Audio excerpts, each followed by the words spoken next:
आप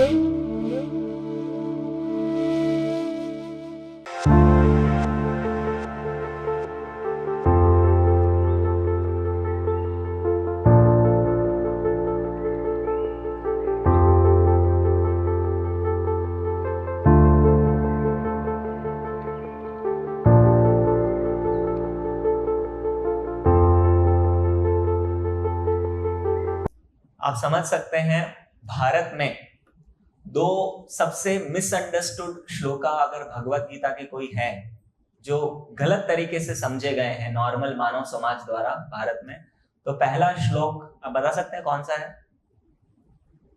बताइए, बैठ के बोलिए। हाँ, कर्मण्यवादी का रास्ते, बिल्कुल सही। लोग कर्मण्यवादी का रास्ते को कैसे बोल देते हैं? कर्म ही पूजा है। आपने सुना होगा, इंग्लिश में कहते हैं वर्क इज वर्शिप। मतलब उन्होंने ऐसा मीनिंग निकाल दिया है, मैं जो भी कर रहा हूं, जो कार्य मैं कर रहा हूं, जो भी जॉब बिजनेस जो कर रहा हूं, वो ही मेरे लिए भगवान की पूजा है। लेकिन वास्तव में ऐसा नहीं है, बहुत बहुत मनगढ़ंत मीनिंग हो गया है। और दूसरा मिसअंडरस्टूड श्लोका जो है, जो कॉन्सेप्ट है भारत में, वो ये है कर्म और गुण के हिसाब से मानव समाज का विभाजन। आप देखेंगे बहुत सारे देश हैं, रूस, चीन, यहाँ पर कम्युनिज्म फॉलो किया जाता है। कम्युनिज्म मतलब कहते हैं कि सब बराबर है, किसी में कोई डिस्टिंक्शन नहीं करना है। लेकिन ये जो डिवीजन है, सबसे पहली गलत धारणा जो ये है कि ये जो मानव समाज के विभाग हैं, ये जन्म से विभाग है। ये बिल्कुल गलत धारणा है।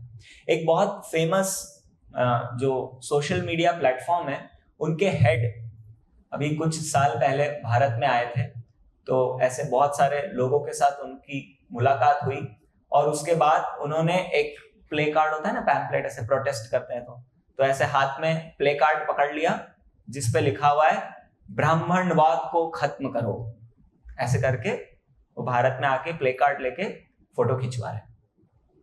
ऐसे ही आप जानते हैं, इस तरह से जब जन्म के आधार पर ये डिवीजन होने लगे, तो फिर समाज में बहुत जो उच्च वर्ग के लोग हैं और जो निम्न वर्ग के लोग हैं, उनके प्रति आपस में बहुत घृणा होने लगी, बहुत नफरत फैलने लगी। और इसकी गलत समझ के कारण और गलत इंटरप्रिटेशन के कारण दोनों वर्ग से उस वजह से बहुत सारे प्रोटेस्ट्स हुए। आप जानते हैं BR अम्बेडकर, उन्होंने इस तरह से पूरा एक मूवमेंट चलाया दलित्स के फेवर में कि उनके लिए बहुत ज्यादा उनके ऊपर प्रताड़नाएं की जा रही है, और बहुत सारे दलित फिर बुद्धिज्म में कन्वर्ट हो गए उस वजह से। कुछ समय पहले तमिलनाडु में, चेन्नई में, वहां के तमिल कल्चर के हिसाब से एक दिन आता है जिसमें वहां पे जो मतलब जन्म के हिसाब से ही चल रहा है, जो ब्राह्मण वर्ग के जो लोग हैं वो अपना जनेऊ जो है वो चेंज करते हैं। ऐसा उनका कुछ एक फेस्टिवल जैसा आता है जब वो चेंज करते हैं। तो उस समय पे एक दूसरे वर्ग के लोगों ने क्या किया, आप सुनकर चौंक जाएंगे। उन्होंने सुअर को जनेऊ पहनाया और रोड पे दौड़ाया प्रोटेस्ट करने के लिए कि हम ये जो वर्ग के हिसाब से डिवीजन है। और फिर पुलिस दौड़ रही है उनको पकड़ने के लिए, और उसके बाद अलग अलग क्या बोलते हैं, पॉलिटिक्स इन्वॉल्व हो जाती है, अलग अलग पार्टी के लोग अलग अलग बात कर रहे हैं। तो इस तरह से समाज में ये कुरीति के फॉर्म में ये वर्णाश्रम धर्म फैल गया, और इसी वजह से बहुत सारे वर्ग के लोग ऐसे भगवान कृष्ण के ऊपर भी उंगली उठाते हैं कि कैसा भगवान ने डिवीजन किया। लेकिन आप देखिए, समाज में ये डिवीजन होता ही होता है, जरूरी है। आप कहीं भी ऑफिस में हैं, वर्क प्लेस पे हैं, बिजनेस में हैं, कहीं आप स्कूल में, जहां पे भी हैं, हमेशा कोई पढ़ाने वाला होता है, कोई पढ़ने वाला होता है, कोई साफ सफाई करने वाला होता है, कोई खाना बनाने वाला होता है। तो ये जो डिवीजन है, ये एक कंप्लीट एंटिटी जो है, जैसे स्कूल है या कोई ऑर्गेनाइजेशन है, उन सबको साथ में चलाने के लिए हर पर्सन का इन्वॉल्वमेंट, सबका अपना अपना काम करना जरूरी है। अगर स्कूल में सब सोच ले कि मैं पढ़ाऊंगा, तो पढ़ेगा कौन, है ना? तो सबको अपना अपना कार्य करना जरूरी है, ये फंक्शनल यूनिटी है। तो आप समझते हैं कि जो वर्णाश्रम जो वर्ड आया है वो क्या है, वर्ण और आश्रम क्या है? तो 4 वर्ण हैं और 4 आश्रम हैं। 4 वर्ण कौन से हैं? कौन से हैं 4 वर्ण? ब्राह्मण, क्षत्रिय, वैश्य और शूद्र। और 4 आश्रम कौन से हैं? ब्रह्मचारी, गृहस्था, वानप्रस्थ और संन्यास। तो ये इस तरह से समाज डिवाइडेड था। 4 तरह के आश्रम, यानी कि आप किसी भी अपने उम्र के किस भी समय में हैं, वो एक आश्रम की तरह आपको फॉलो करना है।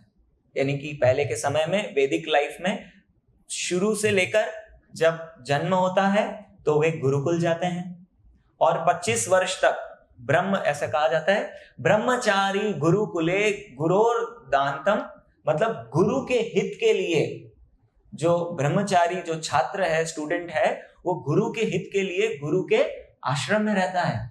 और आप देखिए, भले ही कोई बहुत बड़े सम्राट या राजा महाराजा का पुत्र भी हो तो भी वो गुरुकुल जाता है। भगवान कृष्ण स्वयं गुरुकुल गए, सांदीपनी मुनि के आश्रम, और उन्होंने विद्या प्राप्त की। खुद एग्जाम्पल देके खुद भगवान ने सिखाया। प्रभु श्री राम गुरुकुल गए। पांडव, कौरव सब धृतराष्ट्र के पुत्र थे, पांडु के पुत्र थे, लेकिन वे सब भी किसके गुरुकुल गए? द्रोणाचार्य के गुरुकुल में रहे, विद्या प्राप्त की। तो ये ब्रह्मचारी लाइफ है। तो एक स्टूडेंट की बचपन से ब्रह्मचर्य में, और जो भी उसका वर्ग है वो डिसाइड करने में उसकी ट्रेनिंग होती है। फिर गुरु डिसाइड करता है कि उसके क्या है, आज का श्लोक, चातुर्वर्ण्य मया सृष्टम गुण कर्म विभागशः।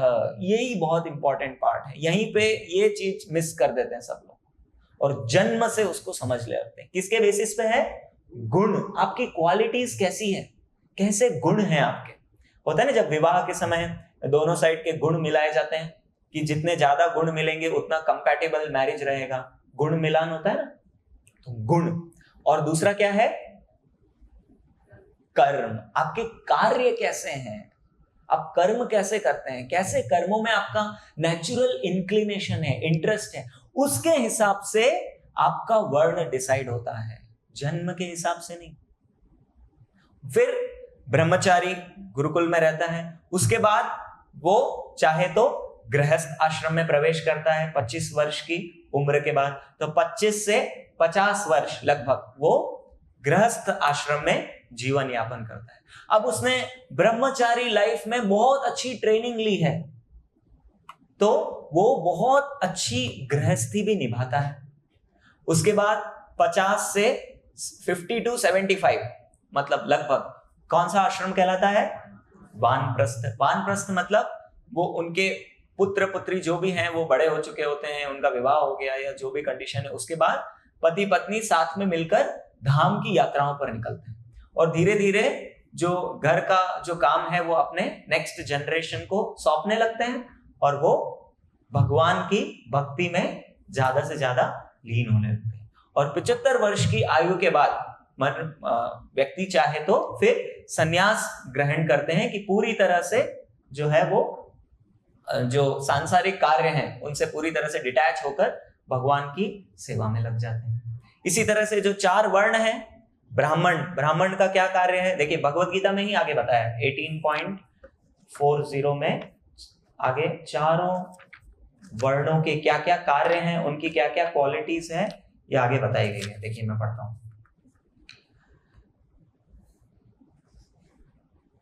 41, हे परंतपा, ब्राह्मण, क्षत्रिय, वैश्य और शूद्र में प्रकृति के गुणों के अनुसार उनके स्वभाव द्वारा उत्पन्न गुणों द्वारा भेद किया जाता है, जन्म द्वारा नहीं। एक सिंपल एग्जांपल है, मेरे पिता हाई कोर्ट के जज हैं। हाई कोर्ट के जज है, प्रभुपाद बहुत कॉमन एग्जांपल देते हैं।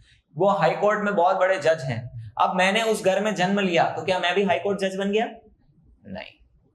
उसके लिए क्या करना पड़ेगा? मुझे भी LLB, LLM जो भी उसकी क्वालिफिकेशन है वो करनी पड़ेगी, लॉ करना पड़ेगा, एडवोकेट बनना पड़ेगा, सीखना पड़ेगा। उसके बाद मैं क्वालिफाई होऊंगा तो मैं भी बन सकता हूं, और नेचुरली ऐसे घर में जन्म लेने से मुझे हेल्प मिलेगी। होता है ना, जैसे पिता जिस प्रोफेशन में है, अगर उनका पुत्र या पुत्री वो भी अगर उसी प्रोफेशन में जाना चाहता है तो उनको मदद मिलती है, घर में वो माहौल मिलता है। लेकिन बचपन से ही उसको वो स्टैंप लगा सकते हैं कि ये भी बिजनेसमैन बन गया, पापा पुलिस ऑफिसर है, ये भी IPS नहीं। उनको क्वालिफाई होना पड़ता है, इसी तरह से जिस भी वर्ण में हम किसी भी कुल में जन्म ले रहे हैं, वो जन्म से नहीं होता है, जन्म से वो फैसिलिटी मिलती है हमको, घर में वो इन्वायरमेंट मिलता है, लेकिन अल्टीमेटली आपको वो बनने के लिए क्वालिफाई करना पड़ता है। किसके बेसिस पे? गुण और कर्म। अगर वो क्वालिफाई नहीं है तो जैसे ब्राह्मण कुल में किसी ने जन्म लिया लेकिन ब्राह्मण जैसे उसके गुण और कर्म नहीं है, तो ऐसे व्यक्ति को शास्त्र में ब्रह्म बंधु कहा जाता है। ब्रह्म बंधु मतलब ब्राह्मण का फ्रेंड, भले ही वो ब्राह्मण के कुल में जन्म लिया हो। जैसे आपने देखा होगा, हम चैतन्य लीला में जगाई मधाई के बारे में सुनते हैं, ब्राह्मण कुल में जन्म लिया है लेकिन सारी गलत आदतों में है, तो ऐसे लोग क्या कहलाते हैं? ब्रह्म बंधु। देखिए आगे भगवान ब्राह्मण की क्वालिटी बता रहे हैं। शमो दमस तप शौचम क्षांतिर आर्जवमेव च ज्ञान विज्ञान आस्तिक्यम ब्रह्म कर्म स्वभावचम। शांति प्रिय, आत्म संयम, तपस्या, पवित्रता, सहिष्णुता, सत्यनिष्ठा, ज्ञान, विज्ञान और धार्मिकता, ये गुण हैं जिनके द्वारा ब्राह्मण कर्म करते हैं। यानी कि ये गुण किसी व्यक्ति में पाए जाए हैं तो वो ब्राह्मण वर्ग का कहला सकता है। वो किसी भी कुल में जन्म लिया हो उससे कोई फर्क नहीं पड़ता, है ना। पठन पाठन, ब्राह्मण की एक्टिविटी क्या है? पठन पाठन, यजन याजन, दान प्रतिज्ञा। पठन पाठन यानी कि वेदों का, खुद वेदों को पढ़ना, उनको समझना, और पाठन, शास्त्रों को समाज में पढ़ाना, समझाना। यजन याजन, यज्ञ करना और किसी और के बिहाफ पे यज्ञ करना, यजन याजन। दान प्रतिग्रह, दान एक्सेप्ट करना और समाज की भलाई के लिए वापस वो दान समाज में डिस्ट्रीब्यूट करना, ये ब्राह्मण की क्वालिटी है। फिर क्षत्रिय, वो तो शब्द में ही है, क्षत मतलब नुकसान पहुंचाना, क्षत क्षति पहुंचाना है ना, हिंदी में शब्द सुना होगा आपने, क्षति पहुंचाना। और त्रिय, त्रिय मतलब त्रायते, जो आपको बचाए, जो समाज में लोगों को क्षति पहुंचाने से बचाए, वो कहलाता है क्षत्रिय। शौर्य तेजो धृतिर्दाक्षम युद्धे च अपलायनम, जो युद्ध में पीछे मुड़ के भाग ना जाए। दानी ईश्वर भावश्च क्षात्र कर्म स्वभावचम। क्षत्रिय के कर्म क्या हैं? वीरता, शक्ति, संकल्प, दक्षता, युद्ध में धैर्य, उदारता और नेतृत्व, लीड करना, लोग उनको फॉलो करें, लीडर, ये क्षत्रियों के स्वाभाविक गुण हैं। फिर वैश्य, कृषि गो रक्षा वाणिज्यम वैश्य कर्म स्वभावजम। वैश्य के क्वालिटीज क्या हैं?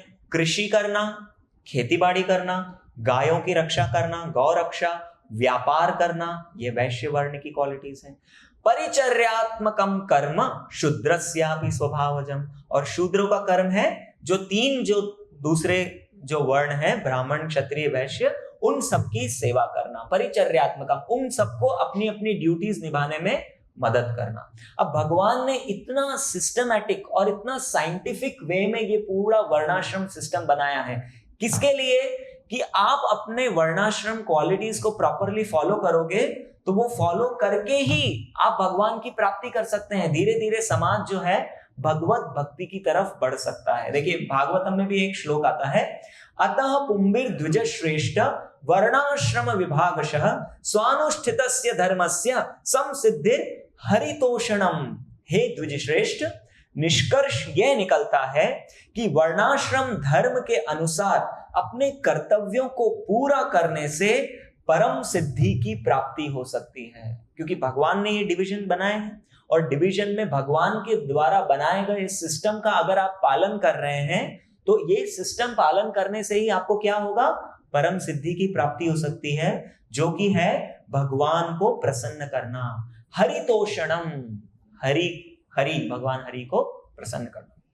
इवन नारद मुनि भी भागवतम में बोलते हैं, यस्य यल लक्षणम प्रोक्तम पुंसो वर्णाभिव्यंजकम यद अन्यत्रापि दिश्येत तत्तेनैव विनिर्दिशेत। मतलब यदि कोई ब्राह्मण क्षत्रिय वैश्य या शूद्र के लक्षण प्रदर्शित करता है, जो जैसे भी वर्ण के लक्षण प्रदर्शित कर रहा है, भले ही वो भिन्न जाति का हो, भले उसका जन्म किसी और वर्ण में हुआ हो, उसका वर्गीकरण उन लक्षणों के हिसाब से होना चाहिए।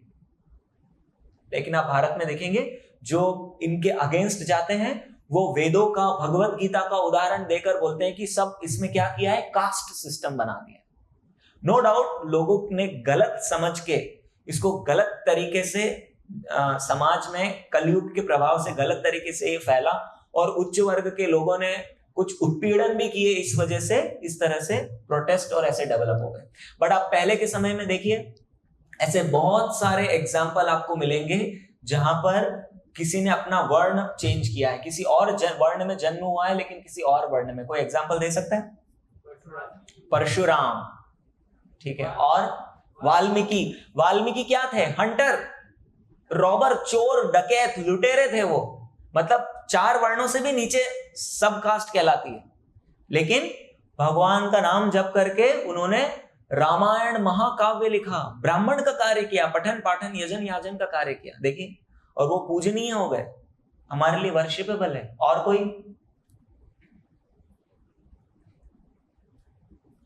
महाभारत में बहुत फेमस एग्जांपल है, अभी मैंने बोला था, बताइए। द्रोणाचार्य भारद्वाज के पुत्र हैं। द्रोणाचार्य ब्राह्मण कुल में हैं, लेकिन मिलिट्री साइंस सिखाई उन्होंने, क्षत्रिय का काम किया। अर्जुन को सबको क्या सिखाया? ब्राह्मण का काम थोड़ी सिखाया। क्या सिखाया उनको? युद्ध कैसे करना है, चक्रव्यूह कैसे बनाने हैं, शत्रु को खत्म कैसे करना है, अस्त्र शस्त्र ब्रह्मास्त्र सबका ज्ञान दिया।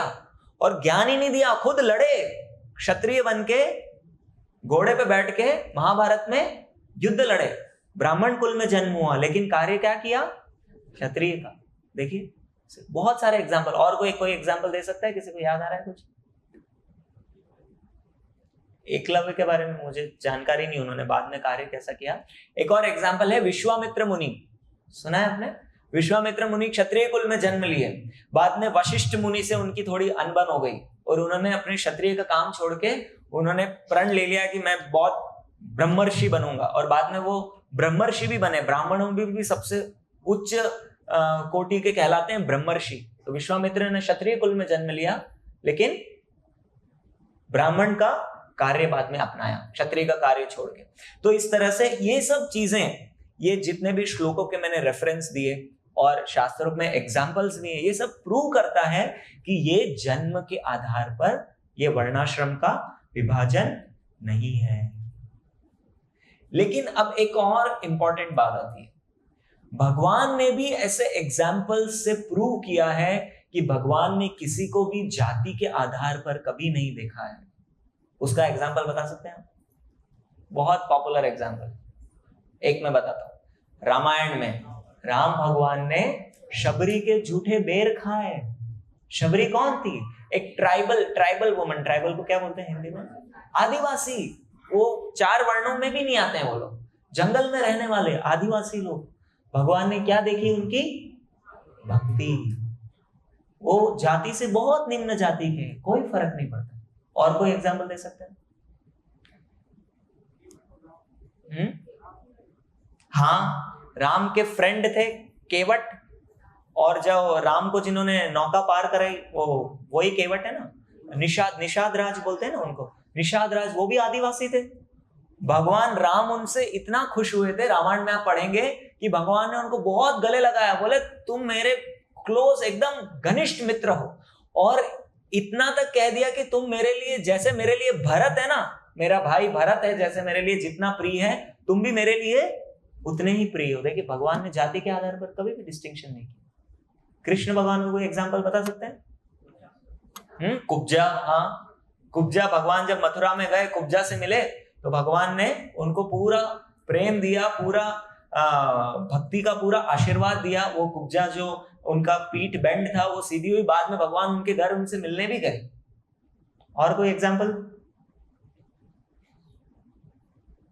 विदुर जानते हैं? विदुर दासी पुत्र थे, है ना। जब भगवान द्वारका से पीस प्रपोजल लेके निकले, क्योंकि समहाउ ये सब चाहते थे कि इतना घनघोर भयानक युद्ध ना हो, पहले एक तरह से अपनी तरफ से पूरा प्रयास किया जाए कि भाई युद्ध रुक जाए, युद्ध के बिना कुछ सॉल्यूशन निकल जाए। फिर भगवान पीस प्रपोजल लेके युधिष्ठिर महाराज का द्वारका से हस्तिनापुर गए।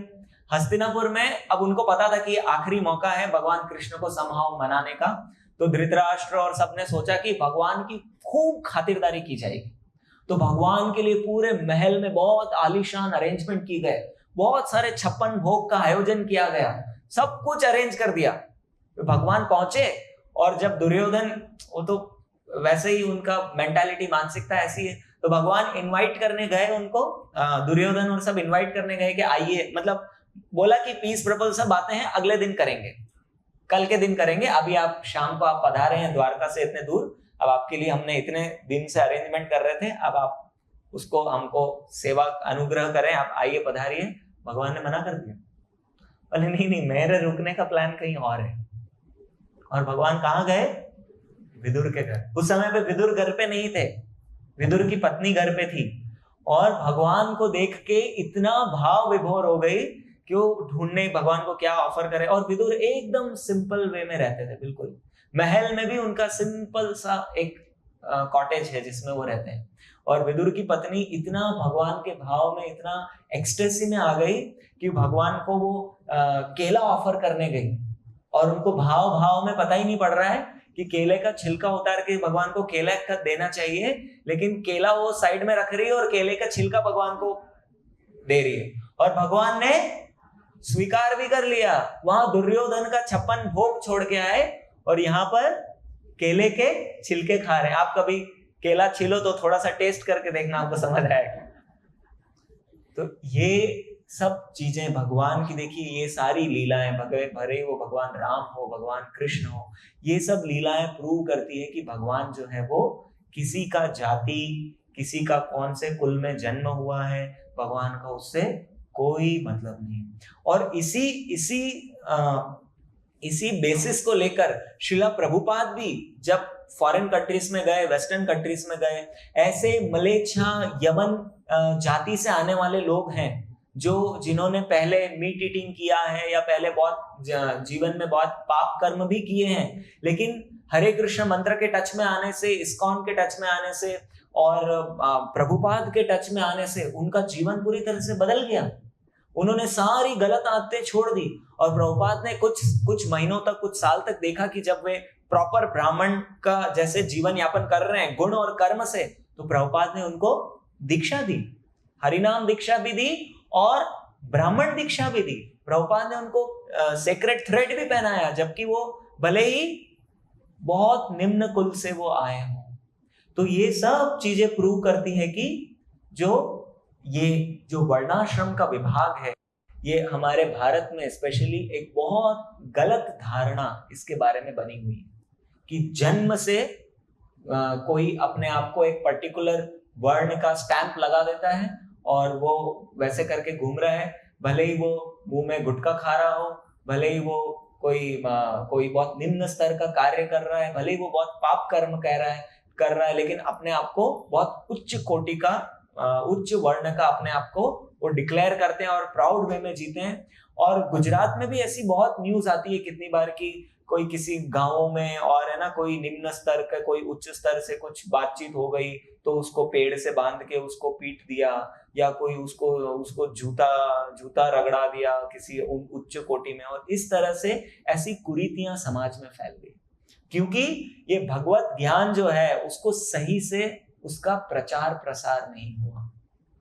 लेकिन देखिए आप अपने हरे कृष्णा मूवमेंट में, और किस तरह से वैदिक लाइफ में जब ये वैदिक सिस्टम प्रॉपरली फॉलो हुआ करता था, इवन बहुत पुरानी बात भी नहीं है, जब ब्रिटिशर्स आए थे इंग्लैंड के, जब फिरंगी लोग भारत पे राज करने आए, तो पहले है ना बहुत सारे कुछ पढ़े लिखे जो वहां के पार्लियामेंट के लोग थे, उनको भारत में सर्वे करने के लिए भेजा और कहा कि पता करो कि इस देश को हम गुलाम कैसे बना सकते हैं, इस देश को समझो पहले, क्योंकि उनका कल्चर बिल्कुल अलग है, भारत का कल्चर बिल्कुल अलग है।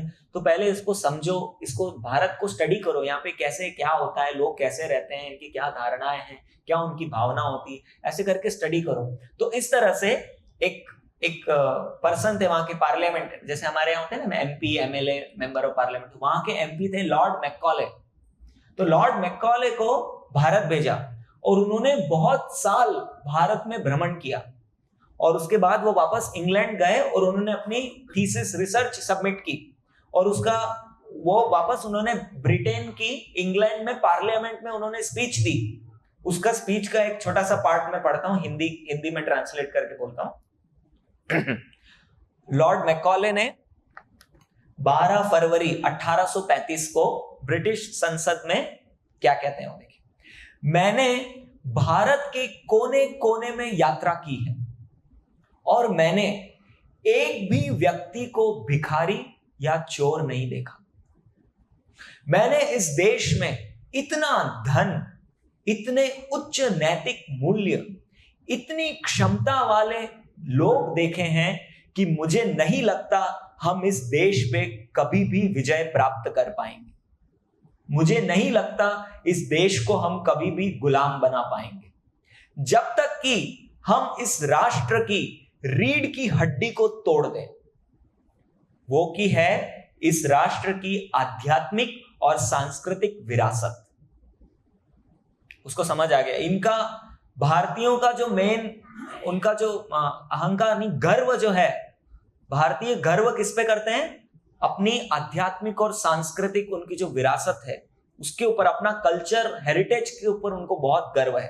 तो उन्होंने कहा अगर इसको गुलाम बनाना है तो इनकी ये मेन रीढ़ की हड्डी तोड़नी पड़ेगी कि इनको जो गर्व है अपनी भारतीय सभ्यता और संस्कृति को, उसको हटाना पड़ेगा।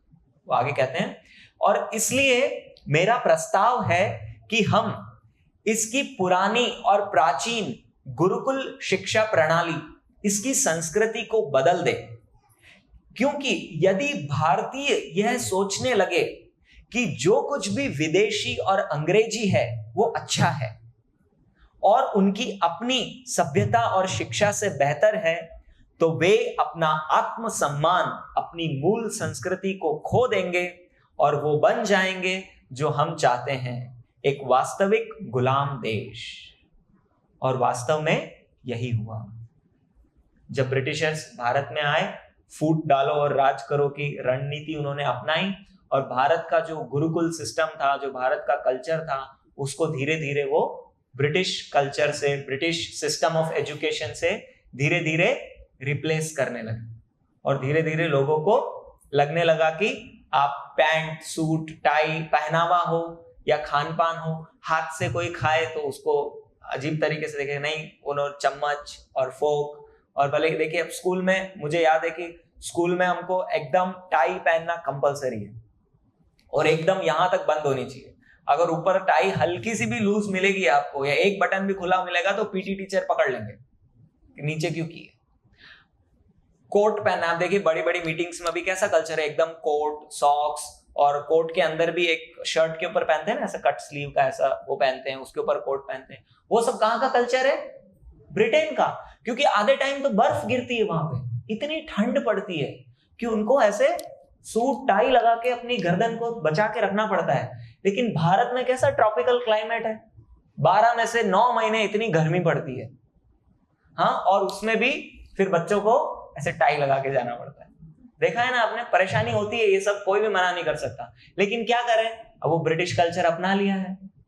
अब आप भारतीयों को वैसा फील होने लगा है कि जो भी विदेशी है, जो भी फॉरेन का है वो अच्छा है, और जो भी भारत है उसको उन्होंने उसको वो बहुत निम्न स्तर का और आउटडेटेड, ओल्ड स्कूल, ऑर्थोडॉक्स ऐसा समझने लगे। लेकिन वास्तव में ऐसा नहीं है।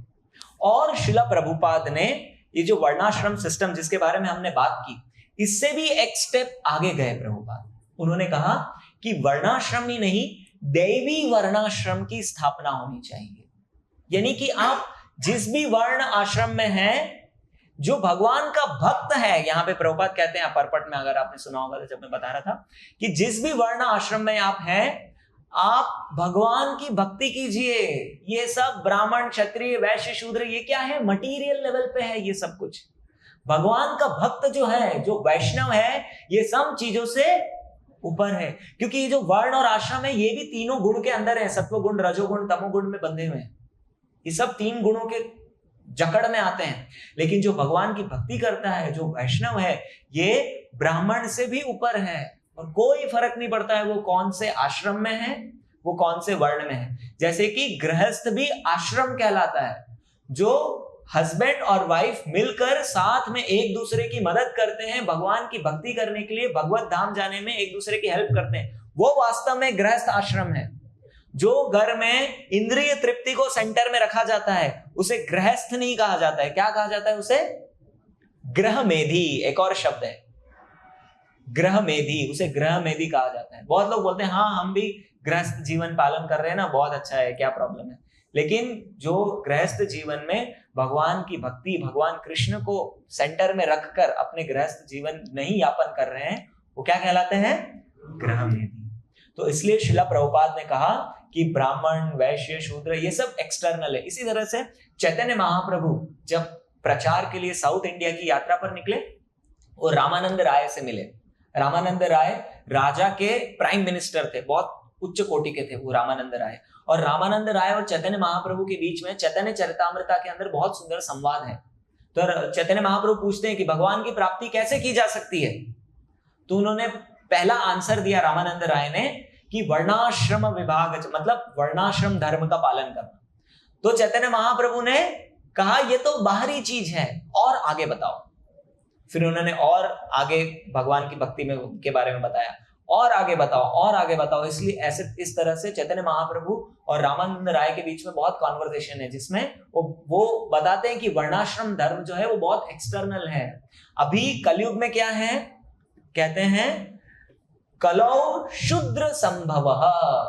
ये कलयुग में सब कुछ टॉपसी टर्वी हो गया है। आप बोलेंगे ठीक है प्रभु, अब गुण और कर्म के हिसाब से देखो, अभी कौन ब्राह्मण है कौन वैश्य, अगर ये सब हम जन्म और जाति के हिसाब से छोड़ दें तो ब्राह्मण कौन है? जिनको एजुकेशन का काम करना है। अभी जो टीचर्स हैं वो आइडियली ब्राह्मण होने चाहिए, और उसके बाद जो मिलिट्री है, जो पुलिस है, वो क्षत्रिय वर्ग कहलाता है। जो बिजनेस करते हैं, जो खेती बाड़ी करते हैं, वो सब वैश्य वर्ग कहलाता है। और इस तरह से तो जो भी जॉब करने वाले हैं सब किस वर्ग में आ गए? शूद्र वर्ग में। मतलब बुरा मत मानिए, मैं आपको जस्ट एक कंपैरिजन दे रहा हूं, क्योंकि शूद्र वर्ग का क्या कार्य है? परिचर्यात्मकम कृष्णम, दूसरों की कार्य में मदद करना। आपका खुद का कुछ नहीं है। देखिए ब्राह्मण किसी और के लिए काम नहीं करता है, किसी के अंडर में काम नहीं करता है। क्षत्रिय किसी के अंडर में काम नहीं करता है, वैश्य किसी के अंडर में काम नहीं करता है। सिर्फ शूद्र वर्ग जो है वो किसी के अंडर में काम करते हैं। तो आप देखेंगे, आप बोलेंगे हमको शूद्र बोल दिया प्रभु जी, है ना? तो ऐसी बात नहीं है। अभी कलयुग में सब कुछ ऊपर नीचे हो गया है कलयुग के प्रभाव से, लेकिन फिर भी सिस्टम तो होगा ही। कहीं पे भी देखिए सब लोग बराबर कभी भी कहीं पर भी नहीं हो सकते, डिवीजन तो होगा ही, सबको अपना अपना कार्य करना पड़ेगा। इसलिए शास्त्र कहते हैं कि कलौ शूद्र संभव संस्कारात् भवेत् द्विजः। कलयुग में सब शूद्र के जैसे ही हैं, सबकी क्वालिटी, सबके गुण और कर्म कैसे हैं? शूद्र के जैसे ही हैं। इसलिए हम कोई बहुत बड़े कुल में जन्म ले लिए तो उसके लिए हमको बहुत अननेसेसरी अभिमान या गर्व करने की जरूरत नहीं है। हमको क्या करना है? भगवान की भक्ति करके ये वर्णाश्रम धर्म से भी ऊपर उठना है। ये बाहर की सिचुएशन है कि कोई ब्रह्मचारी है, कोई गृहस्थ है, कोई सन्यासी है ना, कोई किस कुल जाति में जन्म लिया है, वो सब बाहर की चीज है। अल्टीमेटली हमको इन सब से ऊपर उठ के क्या करना है? भगवान की भक्ति करनी है। और इस तरह से जो वैष्णव है वो ब्राह्मण या कोई भी कुल से भी बढ़कर है, क्योंकि वो स्पिरिचुअल लेवल पे है, वो आध्यात्मिक लेवल पे। ठीक है, इसके साथ मैं कंक्लूड करता हूं। आप कोई प्रश्न पूछना चाहते हैं तो पूछ सकते हैं, कोई भी प्रश्न अगर आप पूछना चाहते हैं। ठीक है, तो हम कंक्लूड करेंगे। बहुत बहुत हाँ बोलिए, थोड़ा जोर से बोलेंगे।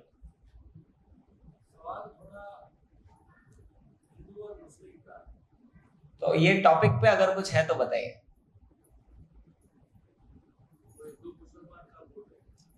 क्या करना है हिंदू मुसलमान का? अभी मैंने बताया ना, ये जो जहां पे भी हमारा जन्म हुआ है, हरिदास ठाकुर का मुस्लिम परिवार में जन्म हुआ, भगवान की भक्ति की। और आपको पता है अद्वैत आचार्य जो शांतिपुर में निवास करते थे, पंचतत्व में से एक है अद्वैत आचार्य। अद्वैत आचार्य ने अपने घर पे एक बहुत बड़ा फंक्शन ऑर्गेनाइज किया था, मेरे को एग्जैक्टली याद नहीं है, और वो फंक्शन को कंक्लूड करना था ब्राह्मण भोज से। होता है ना, कितनी बार आप ऐसे भारत में ऐसे कुछ फंक्शन होते हैं जिसमें कभी कन्या भोज होता है, कन्याओं को बुला के भोज कराते हैं, कभी ब्राह्मण भोज होता है। तो ब्राह्मण भोज करवाना था। अद्वैत आचार्य ने ब्राह्मण भोज के लिए किसको बुलाया? हरिदास ठाकुर को। और हरिदास ठाकुर को पूरा फीस्ट कराया, और इससे अद्वैत आचार्य ने प्रूव किया कि ये जन्म जाति कोई फर्क नहीं पड़ता। वो भगवान के शुद्ध भक्त हैं, हरिदास ठाकुर नामाचार्य हैं, वो ये ब्राह्मण क्षत्रिय वैश्य सबसे भी बढ़कर है।